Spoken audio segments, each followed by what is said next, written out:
Menertawakan dunia persilatan. Xiao Jianghu. Audiobook, novel silat. Cerita, Jin Yong. Jilid 144. Beruang hitam dan beruang putih saling pandang, lalu sama-sama memaki dengan kata-kata kotor. Hanya saja mereka tidak berani terang-terangan memaki Ji Wuxi dan yang lain secara langsung. Selama totokan mereka belum terbuka, sungguh berbahaya jika sampai membuat orang-orang itu marah. Ji Wuxi hanya tertawa dan berkata, "Semuanya, mari kita pergi dari sini."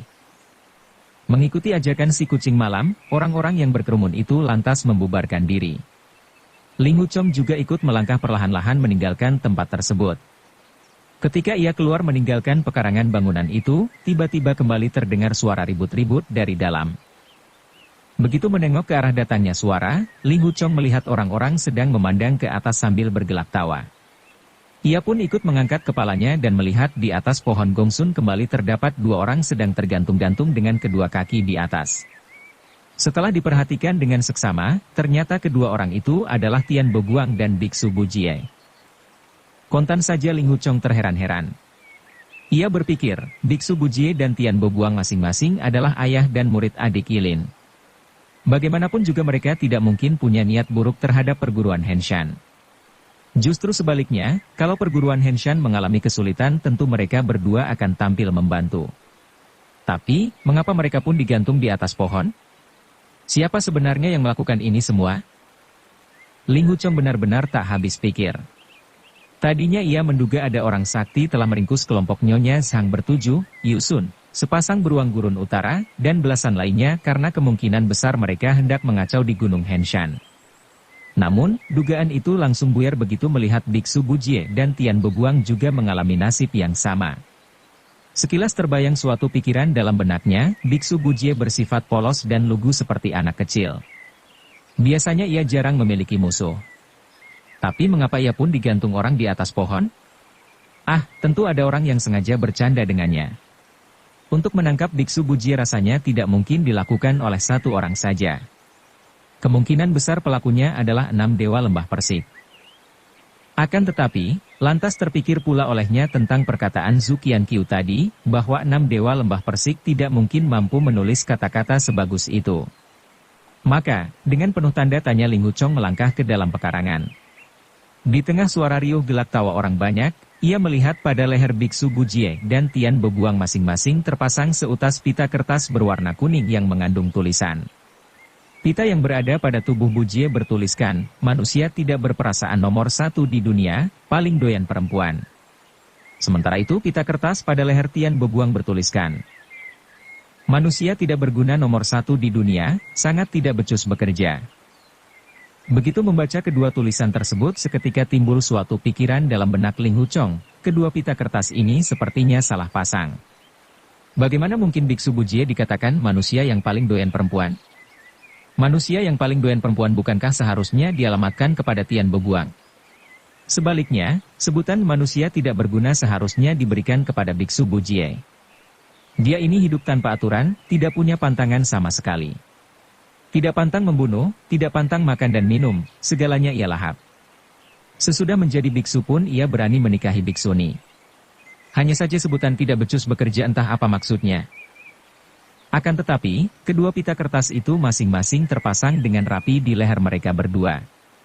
Sepertinya orang sakti yang telah menggantung Bujie dan Tian Boguang tidak dalam keadaan tergesa-gesa, sehingga tidak mungkin salah memasang. Sementara itu, para jagoan lainnya menjadi gempar melihat pemandangan ini. Mereka tertawa sambil menunjuk-nunjuk kedua pita kertas tersebut dan berkata, manusia tidak berperasaan nomor 1 di dunia seharusnya Tian Boguang. Tapi, kenapa biksu besar ini disebut paling doyan perempuan? Ji Wuxi dan Zhu Qianqiu berunding sejenak dengan suara perlahan. Mereka pun merasa kejadian ini agak mengundang tanda tanya. Mereka juga sadar bahwa Biksu Bujie berteman baik dengan Ling Huchong. Maka itu, biksu besar tersebut dan Tian Boguang harus segera ditolong turun lebih dahulu. Segera Ji Wuxi melompat ke atas pohon. Dengan cekatan ia memotong tali pengikat kedua orang itu. Berbeda dengan kelompok Nyonya Zhang dan sepasang beruang gurun utara yang langsung mencaci maki begitu bebas dari totokan, Biksu Bujie dan Tian Boguang ternyata hanya diam saja dengan wajah murung. Perlahan Ji Wuxi bertanya, "Biksu besar, kenapa kau juga ikut tergantung di atas?" Bu Jie hanya menggeleng-gelengkan kepala. Perlahan ia melepas pita yang terpasang di lehernya kemudian membaca tulisan tersebut.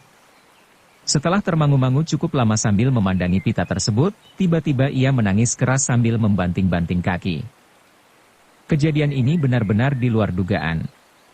Seketika suara gelak tawa orang banyak itu menjadi lenyap dan masing-masing memandangi Bu Jie dengan terheran-heran. Bu Jie masih terus saja menangis sambil memukul-mukul dada sendiri. Semakin menangis ia terlihat semakin berduka. "Kakek guru, janganlah kau bersedih," ujar Tian Boguang membujuk. "Kebetulan saja kita disergap lawan. Kita harus menemukan keparat itu dan mencincang tubuhnya." Belum selesai ia berkata tiba-tiba tangan Bu Jie menampar wajahnya. Seketika tubuh Tian Boguang pun terdorong sampai beberapa meter jauhnya dan hampir saja roboh terjungkal. Sebelah pipinya langsung berwarna merah membekas tangan. "Bajingan," seru Bu Jie memaki. "Kita digantung di sini adalah sebagai buah perbuatan atas dosa-dosa kita. Beraninya kau hendak membunuh orang?" Tian Boguang kebingungan mendengarnya. Seseorang yang telah menangkap dan menggantung dirinya beserta sang kakek guru tentu sangat luar biasa. Jika tidak, mengapa Biksu Bu Jie begitu segan kepada orang itu? Karena tidak tahu seluk-beluk masalah ini, Tian Boguang terpaksa hanya menunduk dan menjawab, "Baik, baik." Sejenak Bu Jie hanya termenung di tempatnya. Tiba-tiba ia kembali menangis sambil memukul-mukul dada sendiri. Kemudian tangannya menghantam lagi ke belakang dengan sangat cepat. Untungnya Tian Boguang bergerak lebih cepat, sehingga sempat menghindari pukulan itu sambil berteriak, "Kakek guru." Sekali pukulannya meleset, Bu Jie tidak mengulanginya lagi. Namun tangannya lantas berputar balik dan menghantam sebuah meja batu di tengah halaman itu dengan sangat keras. Seketika kerikil-kerikil kecil pun melesat berhamburan. Kedua telapak tangan Bu Jie terus saja menghantam secara bergantian disertai jerit tangis keluar dari mulutnya. Makin menghantam pukulannya makin keras. Ia tidak peduli meski kedua tangannya berlumuran darah terkena potongan meja tersebut. Akhirnya, setelah memukul 10 kali, meja batu itu pun hancur menjadi 4 potongan kecil yang terlempar ke 4 penjuru. Semua orang terkejut menyaksikan kekuatan pukulan Bu Jie. Kini tidak seorang pun berani membuka suara apalagi bergelak tawa. Masing-masing khawatir jangan-jangan Bu Jie lantas melampiaskan kemarahan kepada mereka. Lagi pula siapa yang mau kepalanya dihancurkan oleh pukulan biksu besar tersebut? Tidak seorang pun dari mereka yang merasa kepala masing-masing lebih keras daripada meja batu yang telah hancur itu. Zhu Qianqiu, Lao Touzi, dan Ji Wuxi hanya saling pandang dengan perasaan bingung. Masing-masing bertanya-tanya apa sebenarnya yang telah menimpa diri biksu Bu Jie. Sementara itu, Tian Boguang yang menyadari adanya gelagat kurang baik segera berkata, "Tolong kalian jaga kakek guru. Aku akan pergi memberitahu guru." Mendengar itu Ling Huchong berpikir, meski aku sudah menyamar tapi adik Yilin berpandangan cermat. Jangan-jangan penyamaranku ini bisa diketahui olehnya. Aku pernah menyamar sebagai perwira tentara, pernah menyamar sebagai petani, tapi semuanya adalah kaum laki-laki. Sekarang aku menyamar sebagai perempuan bisu, rasanya sangat rikuh dan canggung. Gawat kalau sampai adik Yilin mencurigaiku. Segera ia pun bersembunyi di dalam rumah penyimpanan kayu bakar di belakang pekarangan dan berpikir, sepasang beruang gurun utara dan yang lain masih mematung di sana. Tentu Zhu Qianqiu, Lao Touzi, dan Ji Wuxi berniat pergi untuk menguping percakapan mereka nanti malam. Sebaiknya aku tidur dulu dan bangun nanti malam untuk ikut mendengarkan pembicaraan mereka pula. Ling Huchong memang sudah sangat mengantuk karena ia hanya tidur sebentar sore kemarin di dalam gua. Akhirnya ia pun terlelap sambil sayup-sayup mendengar suara tangisan biksu Bu Jie yang aneh dan lucu itu. Sewaktu terbangun ternyata hari sudah gelap.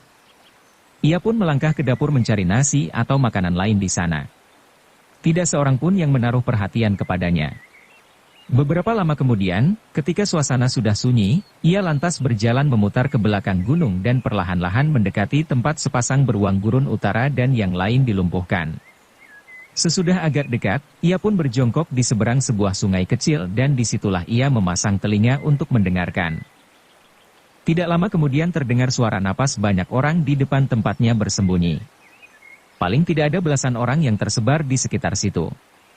Diam-diam Ling Huchong merasa geli dan berpikir, mereka pasti hendak menguping pembicaraan seperti aku. Di antara orang-orang itu, Jiwushi memang yang paling cerdik. Ia sengaja membuka totokan pada titik bisu sepasang beruang gurun utara, namun tidak membuka titik bisu korban lainnya. Kedua beruang itu agak ceroboh dan suka berbicara sembarangan. Jika totokan yang lain ikut dibuka, tentu salah seorang yang cerdik di antara mereka akan segera melarang keduanya banyak bicara. Benar juga, sesaat kemudian terdengar beruang putih sedang marah-marah dan memaki, "Bangsat, nyamuknya banyak sekali. Bisa-bisa darahku akan terhisap habis. Nyamuk busuk, nyamuk bangsat, terkutuklah 18 keturunan nenek moyangmu." "Aneh," sahut beruang hitam menanggapi dengan tertawa. "Nyamuk-nyamuk ini kenapa hanya menggigitmu saja dan tidak menggigit diriku?" "Itu karena darahmu bau. Nyamuk tidak doyan makan darahmu," sahut beruang putih jengkel. "Justru lebih baik aku memiliki darah yang bau daripada digigit beratus-ratus nyamuk sekaligus," ujar beruang hitam. Kembali beruang putih mencaci maki dengan kata-kata kotor. Diam-diam Ling Huchong membayangkan bagaimana rasanya digigit beratus-ratus nyamuk sekaligus, sedangkan badan tidak bisa bergerak sama sekali. Sungguh rasanya memang sangat menjengkelkan. Beruang putih kembali berkata, "Bila totokan ini sudah terbuka, maka orang pertama yang akan kucari untuk membuat perhitungan adalah Jiwushi si kucing bangsat itu. Akan kutotok titik nadinya, lalu kumakan daging pahanya sedikit demi sedikit."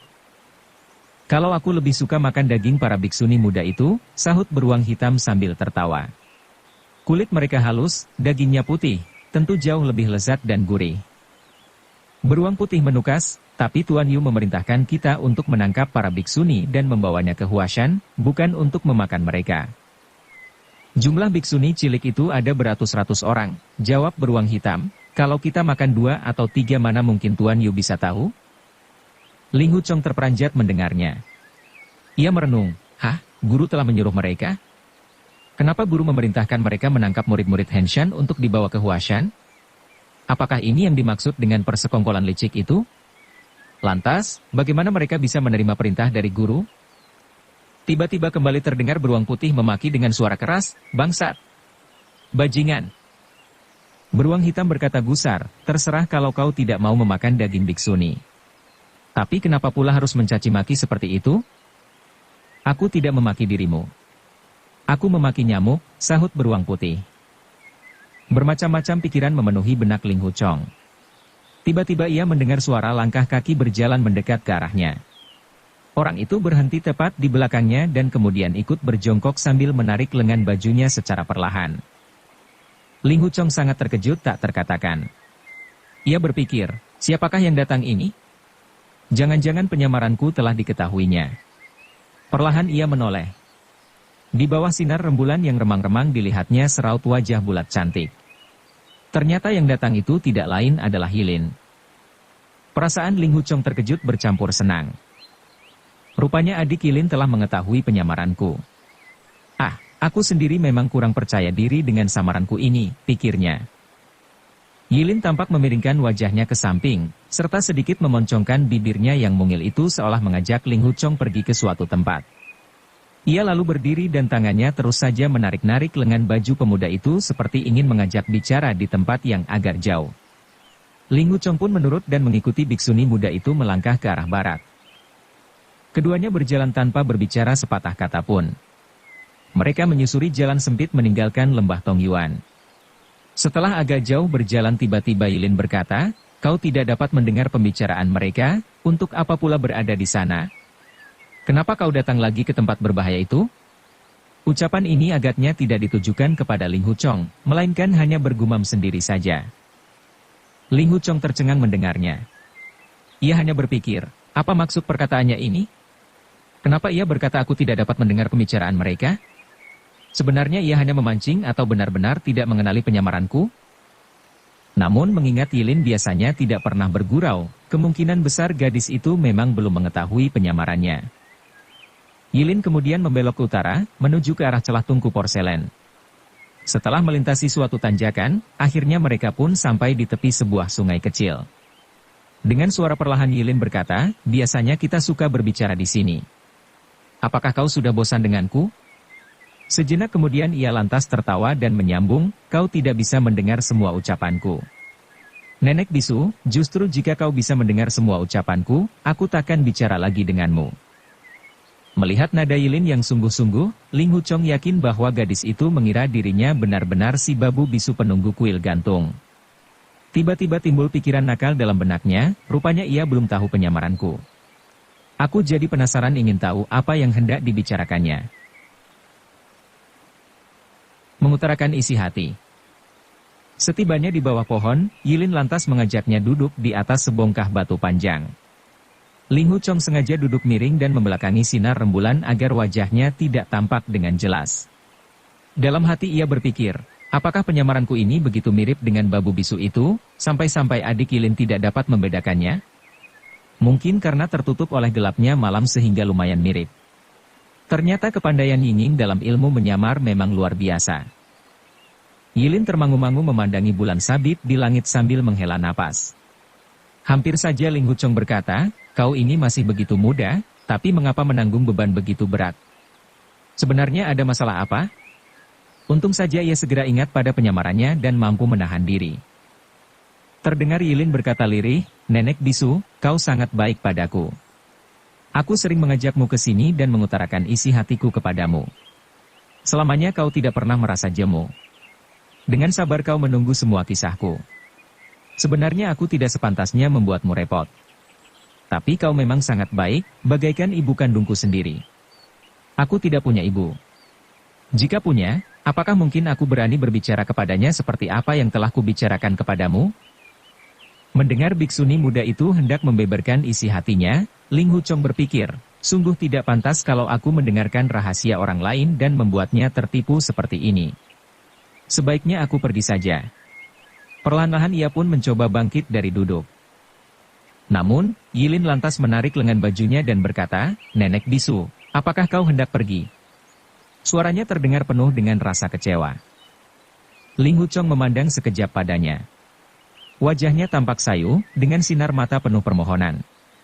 Perasaan pemuda itu langsung luluh dan berpikir, raut mukanya tampak kurus. Jika isi hatinya tidak disampaikan, jangan-jangan ia bisa jatuh sakit. Biarlah ku dengarkan semua apa yang akan diceritakannya. Asalkan dia tetap tidak mengenali samaranku, tentu dia tidak akan malu. Berpikir demikian, perlahan-lahan Ling Huchong pun duduk kembali. Nenek bisu, kau baik sekali sudi mendengarkan isi hatiku, ujar Yilin perlahan sambil merangkul pundak Ling Huchong. Harap kau mau menemani aku duduk sebentar di sini. Andai saja kau tahu betapa kesal rasa hatiku. Diam-diam Ling Huchong merasa geli. Ia merenung, dalam hidupku ini nasibku memang tidak jauh dari nenek-nenek.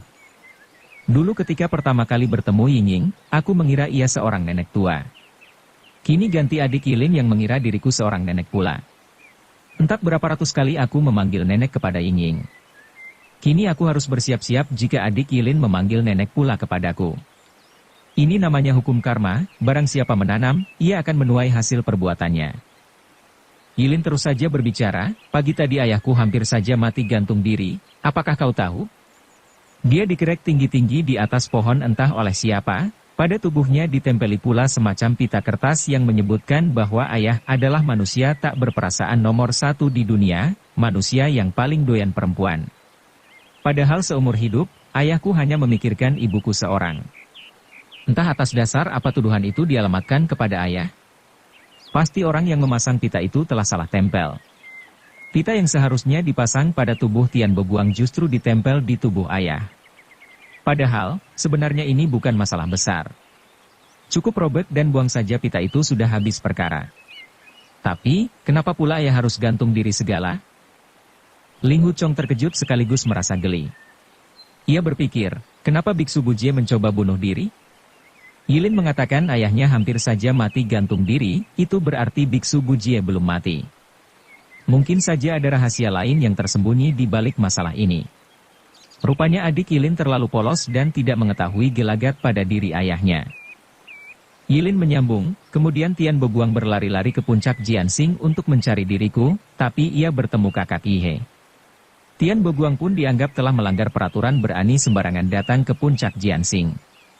Tanpa banyak bicara kakak Ihe lantas melolos pedang dan menyerangnya. Hampir saja jiwa Tian Boguang melayang, sungguh sangat berbahaya. Seketika Ling Huchong pun teringat pada hari pelantikannya sebagai ketua perguruan Henshan. Ia berpikir, waktu itu aku menempatkan para anggota baru yang kebanyakan laki-laki di lembah Tongyuan. Aku menetapkan peraturan bahwa tidak seorang pun di antara mereka boleh naik ke puncak Jiansing tanpa izin dariku. Apalagi seorang Tian Boguang sudah terlanjur memiliki nama busuk sebagai mantan penjahat cabul. Sebaliknya, Yihe terkenal berwatak keras, maka tidak heran begitu bertemu langsung main senjata. Namun, ilmu silat Tian Boguang jauh lebih tinggi daripada murid-murid Henshan pada umumnya. Yihe tidak mungkin mampu membunuhnya. Hampir saja Ling Huchong hendak mengangguk sebagai tanda setuju atas ucapan Yilin tadi, namun ia segera sadar bahwa dirinya sedang menyamar sebagai perempuan bisu tuli. Tak peduli apapun yang ia katakan, apakah benar atau salah, sama sekali aku tidak boleh menggeleng atau mengangguk. Si nenek bisu yang asli pasti tak bisa mendengar apapun yang ia ucapkan, pikirnya. Yilin kembali melanjutkan, ketika Tian Boguang menjelaskan maksud kedatangannya, kakak Yihe sudah melancarkan belasan jurus. Untung kakak Yihe segera menarik pedangnya sehingga Tian Boguang tidak sampai terluka. Begitu mendengar berita itu aku segera berlari ke lembah Tongyuan, tapi ayah sudah tidak terlihat lagi. Aku pun bertanya kepada orang-orang. Mereka berkata ayah tadi hanya menangis meraung-raung di dalam pekarangan. Tidak seorang pun yang berani mendekatinya. Setelah itu, ayah menghilang entah kemana. Aku lantas mencarinya di sekitar lembah Tongyuan, dan akhirnya kutemukan ia di belakang gunung sana dalam keadaan tergantung di atas pohon. Aku sangat khawatir. Segera aku pun melompat ke atas pohon itu. Kulihat seutas tali menjerat di lehernya. Sepertinya napas ayah sudah hampir putus. Syukur berkat Sang Buddha aku bisa datang pada saat yang tepat. Kuturunkan ayah dan ia pun sadar. Kami lantas saling berpelukan dan menangis. Yilin terdiam sejenak lalu melanjutkan, kulihat di leher ayah masih tetap tertempel sehelai pita kertas yang bertuliskan, manusia tak berperasaan nomor 1 di dunia dan sebagainya. Kukatakan kepada ayah, orang itu sungguh jahat. Berkali-kali ia mencoba menggantungmu. Salah tempel pita kertas juga tidak dibetulkan. Sambil menangis ayah menjawab, kali ini aku bukan digantung orang lain, tapi aku sendiri yang hendak gantung diri. Aku tidak ingin hidup lagi. Aku lantas menghiburnya, ayah, tentunya kau diserang mendadak oleh orang itu, dan karena kurang waspada kau pun dipecundangi. Ayah tidak perlu sedih. Biarlah kita mencarinya untuk bertanya. Kalau tidak bisa memberi alasan yang tepat, ganti kita yang menangkap dan menggantungnya, lalu pita ini kita tempel pula di lehernya. Tapi ayah menjawab, pita ini ditujukan kepadaku, mana boleh digantung pada orang lain? Aku, Biksu Bujie, memang manusia tak berperasaan nomor 1 di dunia, manusia paling doyan perempuan. Mana ada orang lain yang melebihi aku?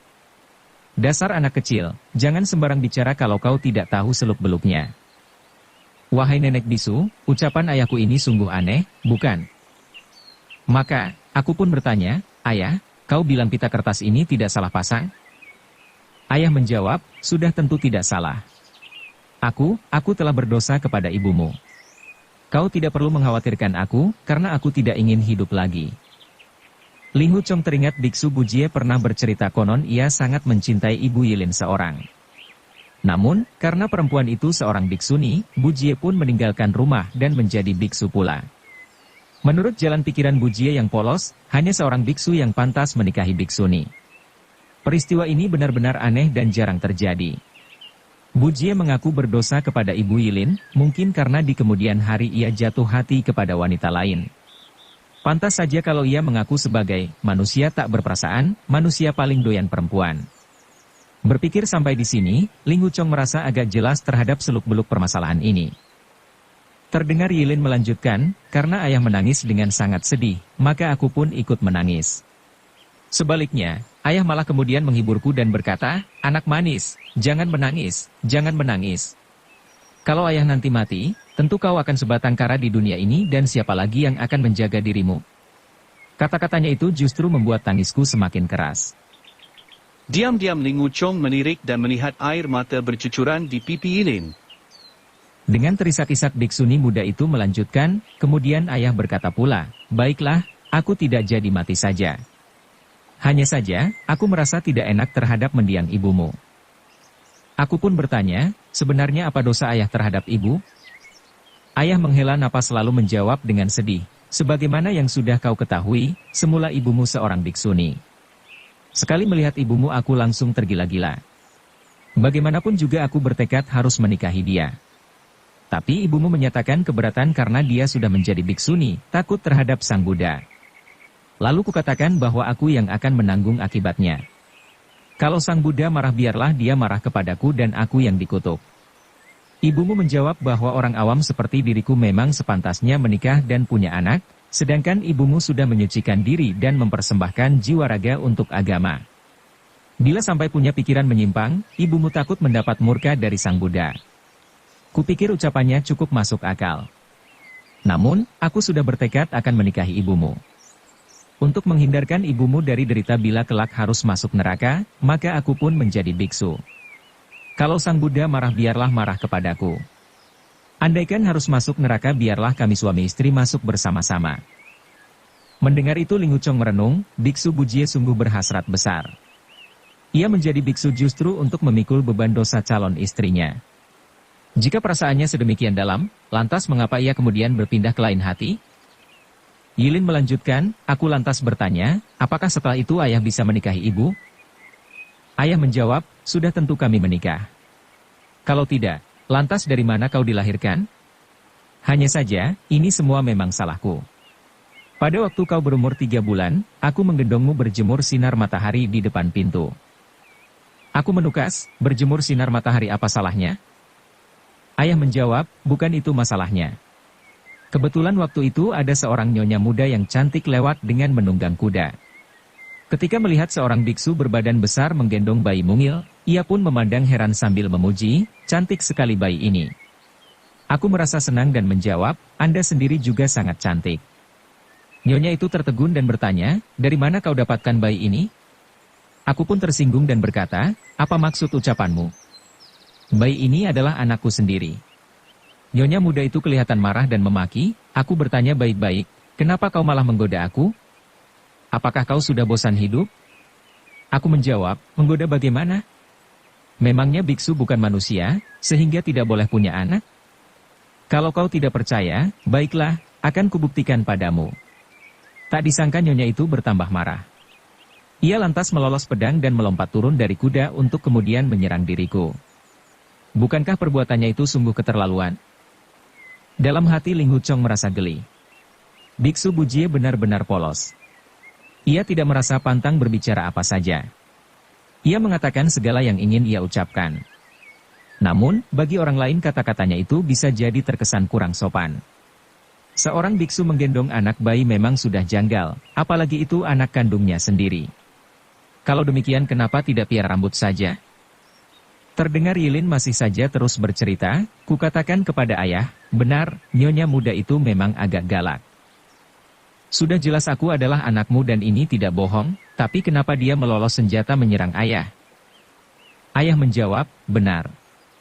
Waktu itu aku dapat menghindari serangannya sambil berkata, hei, kenapa kau menyerang orang tanpa alasan? Anak ini kalau bukan anakku, memangnya anakmu. Ternyata ucapanku ini membuat nyonya itu bertambah marah. Sebanyak 3 kali dia menusuk padaku. Karena semua serangannya tidak bisa mengenai diriku, maka dia pun menyerang dengan lebih gencar. Sebenarnya aku tidak gentar padanya. Namun waktu itu aku sedang menggendongmu dan takut kalau sampai kau terkena pedangnya. Maka, ketika dia menusuk untuk ke-8 kalinya, aku mendapat peluang dan segera ku tendang perutnya hingga ia jatuh terguling.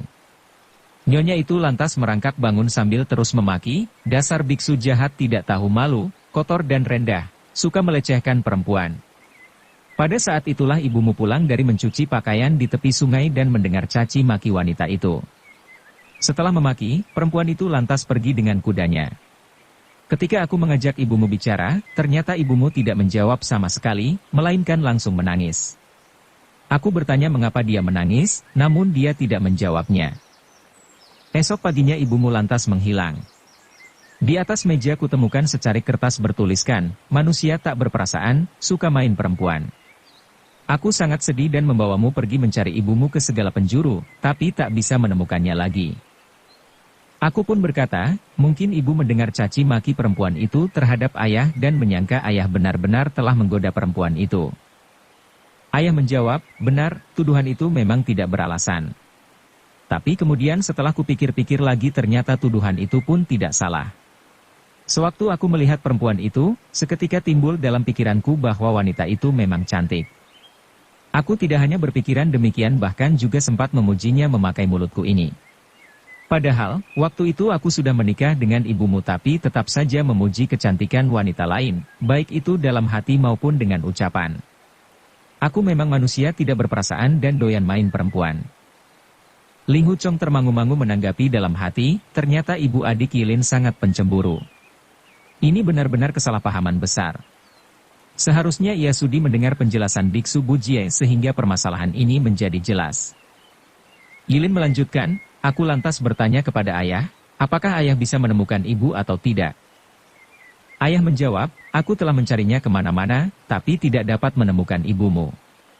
Ibumu seorang biksuni, kupikir tentu ia kembali masuk ke dalam biara. Oleh karena itu, aku pun mendatangi setiap biara namun tetap tidak dapat menemukannya. Sampai akhirnya aku datang ke Gunung Henshan dan bertemu biksuni Dingi di biara awan putih. Beliau sangat menyukaimu yang lucu dan mungil. Apalagi waktu itu kau sedang sakit sehingga beliau pun menyarankan agar aku menitipkanmu kepada beliau. Dengan demikian kau tidak perlu kubawa kemana-mana dan keselamatanmu bisa tetap terjaga. Menyinggung tentang biksuni Dingi membuat Yilin kembali menangis sedih. Ia berkata, sejak kecil aku tidak mempunyai ibu. Aku bisa seperti ini adalah berkat guru yang telah membesarkanku.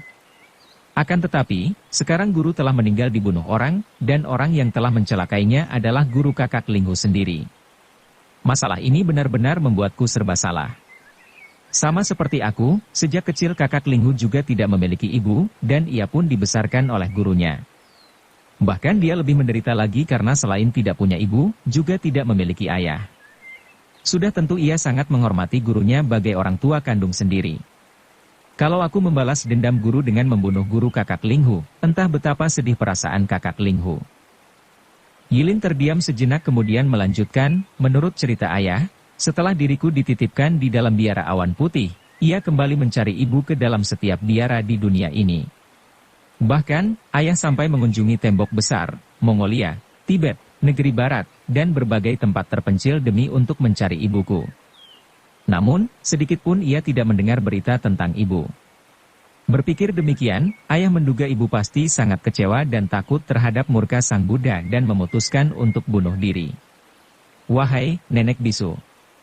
Ibuku telah menyerahkan jiwa raga kepada sang Buddha. Ia memilih untuk menjalani kehidupan sebagai seorang biarawati dan menahan diri dari semua godaan duniawi. Meskipun demikian, pada akhirnya ibu menerima cinta ayah dan menikah dengannya. Namun, baru saja melahirkanku, ibu melihat ayah menggoda perempuan lain dan dicaci maki sebagai manusia rendah dan tidak tahu malu. Sudah tentu ibu sangat marah dan putus asa. Ibu berwatak sangat keras dan merasa hidupnya telah penuh dengan dosa. Maka, sangat masuk akal kalau ibu kemudian mengambil keputusan bunuh diri. Yilin menghela napas dan melanjutkan, setelah ayah menceritakan ini semua, barulah aku mengerti kenapa ayah begitu sedih melihat pita bertuliskan, manusia tak berperasaan nomor 1 di dunia, manusia paling doyan main perempuan. Aku pun bertanya kepadanya, apakah tulisan yang ditinggalkan ibu di atas meja itu lantas kau perlihatkan kepada orang lain? Ayah menjawab, sama sekali tidak. Aku tidak pernah bercerita kepada siapapun tentang masalah ini. Sudah tentu aku pun merasa tidak pantas menceritakan hal ini kepada orang lain. Tapi aku merasa ini benar-benar aneh. Sepertinya hantu ibumu datang mencariku. Ia bermaksud membalas sakit hati dan membersihkan nama baiknya. Kalimat yang tertulis pada pita yang menempel di leherku mirip sekali dengan pesan terakhirnya sebelum pergi dulu. Sepertinya ibumu memang menghendaki nyawaku. Baiklah, aku pun rela ikut dengannya. Ayah kemudian berkata, aku sendiri sudah lama putus asa karena tidak bisa menemukan ibumu. Ingin rasanya aku mengakhiri hidup agar bisa bersama ibumu di alam sana. Akan tetapi, umurku memang masih panjang. Sering aku mencoba bunuh diri namun selalu saja gagal. Setiap kali aku menggantung diri selalu saja talinya putus. Mungkin karena badanku terlalu berat. Cara kedua aku bermaksud menggorok leherku ini namun golok yang tergantung di pinggangku mendadak hilang entah kemana. Ai, benar-benar runyam. Ingin mati ternyata tidak mudah. Aku lantas berkata, ayah keliru. Justru Sang Buddha memberkatimu agar tidak bunuh diri, sehingga tali gantunganmu pun putus dan golokmu mendadak hilang. Kalau tidak, saat ini tentu aku sudah tidak punya ayah lagi. Ayah menjawab, ucapanmu mungkin ada benarnya juga. Kemungkinan besar Sang Buddha ingin menghukumku agar lebih lama menderita di dunia ini, agar aku tidak lekas-lekas bertemu ibumu di alam sana. Aku lalu berkata, semula aku mengira pita kertas yang terpasang di leher Tian Boguang itu tertukar denganmu, sehingga aku sangat marah. Ayah menjawab, mana mungkin keliru? Dahulu si Bu Kebujie pernah berlaku kurang ajar kepadamu, bukankah pantas kalau ia disebut manusia tidak berguna? Aku juga menyuruhnya menjadi perantara agar si bocah Ling Hu Chong itu menikahimu, tapi dia selalu bermalas-malasan dan tidak bisa melaksanakan tugasnya dengan baik. Bukankah pantas kalau dia disebut tidak becus bekerja seperti yang tertera pada pita kertas itu? Semua yang tertulis pada pita kertas itu memang sangat cocok dan tepat baginya. Aku pun berkata, ayah, kalau kau kembali menyuruh Tian Boguang untuk melakukan hal-hal yang tidak pantas seperti itu, maka aku benar-benar sangat marah. Sejak awal kakak Ling Hu menyukai adik seperguruannya, dan kini dia menyukai Nona Ren dari Sekte Iblis. Meskipun dia juga sangat baik kepadaku, tapi selamanya tidak pernah menempatkan diriku dalam hatinya. Ucapan terakhir ini benar-benar membuat Ling Hu Chong merasa bersalah. Sejak awal ia telah berlaku sangat baik kepada Yilin sehingga biksuni muda itu jatuh hati. Memang pada mulanya ia tidak merasakan cinta Yilin kepadanya, namun kemudian lambat laun ia pun mengetahui akan hal itu. Akan tetapi, perasaan hatinya memang sama persis sebagaimana yang dikatakan Yilin tersebut. Pada awalnya ia memang mencintai Yuling San, dan kemudian beralih kepada Ren Yingying dengan sepenuh hati. Selama ia berkelana di dunia persilatan, jarang sekali pikirannya teringat kepada Yilin. Terdengar Yilin berkata, mendengar ucapanku itu, ayah menjadi gusar. Dia mencaci maki kakak Ling Hu, bocah Ling Hu Chong itu memang buta. Dia punya dua bola mata tapi tidak bisa melihat. Sungguh jauh lebih tolol daripada Tian Boguang. Bagaimanapun juga Tian Boguang masih bisa melihat kecantikan putriku, tapi Ling Hu Chong benar-benar manusia paling tolol di muka bumi. Sebenarnya masih banyak kata-kata kotor yang dilontarkan ayah kepada kakak Ling Hu, sulit bagiku untuk menirukannya. Ayah berkata pula, kau kira siapa orang paling buta di dunia ini? Bukan Zuo Lengchan, tetapi Ling Hu Chong. Walaupun mata Zuo Lengchan sudah buta, tapi Ling Hu Chong jauh lebih buta daripada dia. Nenek bisu, bukankah tidak sepantasnya ayah mencaci maki kakak Ling Hu seperti itu? Aku pun berkata, ayah, Nona Yu dan Nona Ren 100 kali lebih cantik daripada anakmu ini. Bagaimana mungkin mereka bisa dibandingkan denganku? Lagi pula aku sudah menyerahkan jiwa raga kepada Sang Buddha. Aku sudah cukup bersyukur atas budi pertolongannya waktu itu serta kebaikannya terhadap guru. Maka itu, aku senantiasa terkenang kepadanya. Ibu memang benar. Setelah menjadi biarawati pikiran kita harus bersih dari hasrat dan nafsu. Jika tidak, maka Sang Buddha akan murka dan menghukum kita. Ayah berkata, sekali kau sudah masuk agama apa lantas tidak boleh menikah? Jika semua perempuan memeluk agama dan tidak menikah serta punya anak, bukankah di dunia ini takkan ada manusia lagi? Ibumu seorang biksuni, tapi bukankah dia menikah dengan biksu semacam aku serta melahirkanmu ke dunia? Aku menjawab, ayah, jangan lagi kita bicarakan urusan ini. Bagiku lebih baik ibu tidak usah melahirkanku saja. Berkata sampai di sini suara Yilin menjadi terputus-putus. Bersambung ke jilid 145. Dukung kami dengan subscribe, follow, like, komen dan share.